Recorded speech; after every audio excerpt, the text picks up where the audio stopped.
Betting app promote చేస్తున్న వారిపై చర్యలకు చట్టాలు కఠినంగా ఉన్నాయని హైకోర్టు న్యాయవాది కృష్ణకాంత్ చెప్పారు. 318 సెక్షన్ నిరూపణ అయితే 7 ఏళ్ల కంటే ఎక్కువ శిక్ష ఖరారు అవుతుంది అన్నారు. తెలియక బెట్టింగ్ యాప్స్ ను ప్రమోట్ చేశామని చెబితే చట్టం ఒప్పుకోదు అన్నారు న్యాయవాది కృష్ణకాంత్. ఈ కేసులో ఈడీ కూడా దర్యాప్తు చేస్తుంది అన్నారు. ఇందులో హవాలా, మనీ లాండరింగ్ ఉంటే ఖచ్చితంగా జైలుకు వెళ్లే అవకాశం ఉందని ఆయన తెలియజేశారు. బెట్టింగ్ యాప్స్ ను ప్రమోట్ చేసిన వారితో పాటు యాప్ యాజమాన్యాలపైన కూడా చర్యలు తీసుకోవాలి అంటున్న హైకోర్టు న్యాయవాది కృష్ణకాంత్ తో మా ప్రతినిధి ప్రవీణ్ ఫేస్ టు ఫేస్. ప్రస్తుతం రాష్ట్రంలో ఇప్పుడు బెట్టింగ్ యాప్ ప్రమోట్ చేసినటువంటి వారిపైన పోలీసులు అయితే మాత్రం దూకుడు పెంచారు. వాళ్ళపైన కేసులు నమోదు చేస్తున్నటువంటి సందర్భం కనపడుతుంది. కానీ ఇప్పుడు వారందరూ కూడా అరెస్ట్ అయ్యి జైలుకు పోతారంటూ కూడా పెద్ద ఎత్తున చర్చ జరుగుతున్నటువంటి నేపథ్యం. మరోవైపు పోలీసులు కూడా ఇటు బిఎన్ఎస్ సెక్షన్లు పెట్టడం జరిగింది.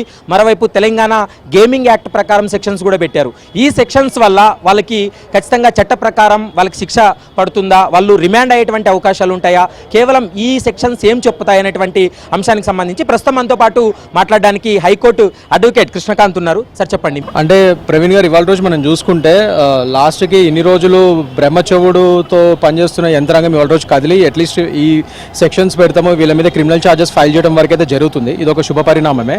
కానీ ఇక్కడ ప్రాబ్లం ఏంటంటే ఇక్కడ only criminal side of the issues చూస్తున్నాం మనం.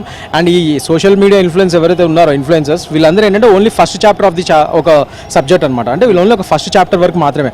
అసలు ఇది చాలా పెద్ద క్రైమ్ సిండికేట్. ఇది వెనకాల అసలు ఈ గేమింగ్ యాప్స్ కంపెనీస్ ఎక్కడెక్కడ ఉన్నాయి, అసలు మనీ లాండరింగ్ ఇష్యూ ఉంది. ఇప్పుడు దీనివల్ల కదా ఇవాళ రోజు ఈడీ కూడా మేల్కొల్పుకొని అది కూడా వచ్చింది.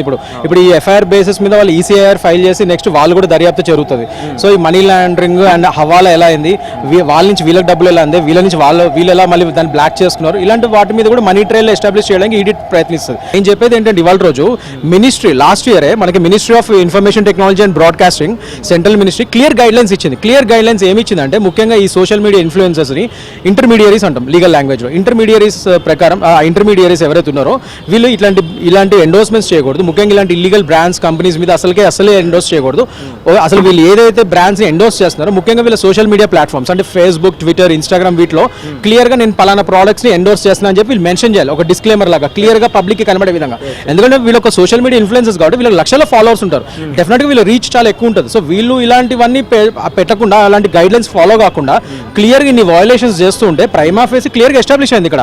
సో ఇక్కడ కేవలం క్రిమినల్ సైడే కాకుండా నేనేమంటున్నానంటే కన్స్యూమర్ యాక్ట్ ప్రకారం కన్స్యూమర్ ప్రొటెక్షన్ యాక్ట్ 2019 కూడా ఇక్కడ అమల్లోకి వస్తుంది, అప్లికబుల్ అవుతుంది. అండ్ దాని ప్రకారంగా వీళ్ళని 10 to 50 lakhs ఫైన్ పడుతుంది. అఫ్ కోర్స్ వీళ్ళకి 50 lakhs అనేది చాలా నామమాత్రం అమౌంట్ అనుకుంటాను నేనైతే. వీళ్ళు సంపాదించిన దాంట్లో 50 lakhs ఫైన్తో పాటు వీళ్ళని 1 year నుంచి 3 years వరకు బ్యాన్ చేస్తారు. అసలు ఈ ఎండోర్స్మెంట్స్ కాదు కదా, ఒక సబ్బు బిల్ల, అగరబత్తి పుల్ల కూడా వీళ్ళ ఎండోర్స్ చేయడానికి ఉండదు. అలా బ్యాన్ చేస్తే వీళ్ళంటే అడ్వర్టైజ్మెంట్స్ ఇంకా ఇవ్వడానికి ఛాన్స్ ఉండదు. ఒక 1 year నుంచి 3 years వరకు వీళ్ళని కంప్లీట్లీ బ్యాన్ చేస్తారు. సో కన్స్యూమర్ ప్రొటెక్షన్ యాక్ట్ ప్రకారం అలాంటివి మీరు చేస్తే అలాంటివి ఏమన్నా వీళ్ళకి బుద్ధి వచ్చే విధంగా ఉంటుంది. కానీ క్రిమినల్ సెక్షన్స్ ఏముంటుంది, కొన్ని రోజులు రిమాండ్లో ఉంటారు, మళ్ళీ బయటకు వెళ్తారు, మళ్ళీ ఇదే ఎండోర్స్మెంట్స్ నడుస్తూ ఉంటాయి. ఏదైతే ఈ బెట్టింగ్ యాప్స్ ను ప్రమోట్ చేసే వాళ్ళే కాదు, బెట్టింగ్ యాప్స్ నడుపుతున్నటువంటి యాజమాన్యాలపైన కూడా పూర్తి స్థాయిలో చర్యలు తీసుకోవాల్సినటువంటి అవసరం ఉంటుంది. ప్రత్యక్షంగా గాను పరోక్షంగా గాను ప్రమోషన్ చేసేటువంటి వారందరూ కూడా డబ్బులు తీసుకొని ఈ విధంగా ప్రమోట్ చేస్తున్నారు. కాబట్టి ఖచ్చితంగా వీళ్ళపైన కఠినంగా వ్యవహరించాలనేటువంటి అంశాన్ని అయితే మాత్రం స్పష్టం చేస్తున్నారు. వీడియో జర్నలిస్ట్ సాగర్తో ప్రవీణ్ కలవల, ఏబిఎన్ ఆంధ్రజ్యోతి, హైదరాబాద్.